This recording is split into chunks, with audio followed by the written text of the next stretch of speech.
विकसित Bharat, stand up India, startup India बहुत अच्छे शब्द लगते हैं। उसकी कुछ सच्चाई बता रहा हूं। मैं सत्ता पक्ष की तारीफ ही करूंगा, बड़े ध्यान से सुनिएगा, काम आएगा आपको। एपीआई एक चीज होती है, एक्टिव फार्मास्यूटिकल प्रोडक्ट। हम 90% आयात चाइना से करते हैं, बाकी हम चाइना विरोधी हैं।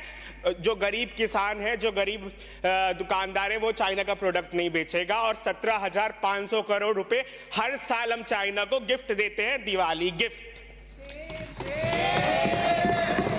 बात करते हैं नमामि गंगे प्रोजेक्ट की, तो ना साफ हुई आपसे यमुना, ना साफ हुई आपसे गंगा, बस साफ हुआ है तो क्या बजट, वो भी अच्छे तरीके से हर साल। और वो बजट कहां गया है वो सभी को पता है। और ये भारत मात्र एक भारत नहीं है। बहुत सिकूफा सुन रहे हैं, वन नेशन वन इलेक्शन। भैया, भारत में अनेकता में विविधता है और अनेकता में ही एकता है। सब कुछ आप एक करना होता तो जवाहर जी के टाइम में वो हमसे ज्यादा ज्ञानी थे, उस टाइम के संविधान निर्माता, वही लोग करके गए होते। बाकी आपकी मंशा, आपकी सत्ता है, आप कुछ भी कीजिए। मदमस्त हाथी की तरह सत्ता का पान कर रहे हैं। ध्यान रखिएगा, उस सत्ताधारी पार्टी जो आप बने हुए हैं, आपको भी इस जमीन का ही स्वाद चखना होगा, मातृभूमि की मिट्टी का स्वाद आपको चखना होगा। साथ में मैं बोलना चाहूंगा, माइनिंग मंत्रालय ने बोला आज भारत में सबसे ज्यादा कैंसर माइनिंग से हो रहा है और राजस्थान उस पायदान में आगे है। मुझे बहुत दुख है।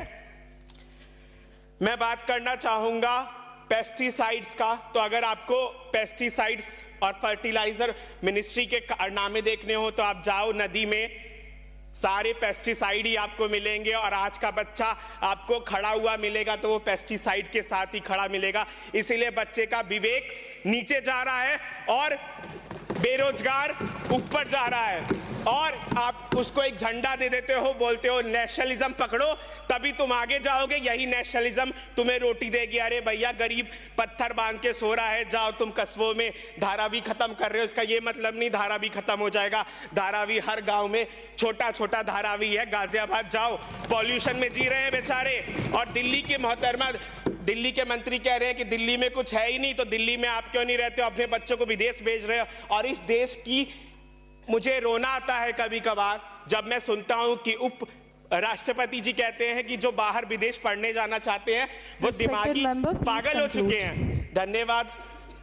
तो उन पागलों में से मैं भी एक हूं। और केंद्रीय विश्वविद्यालयों में जाओ, हर एक रूम में 10 पागल मिलेंगे आपको जो बाहर जाना चाहते हैं पढ़ने के लिए।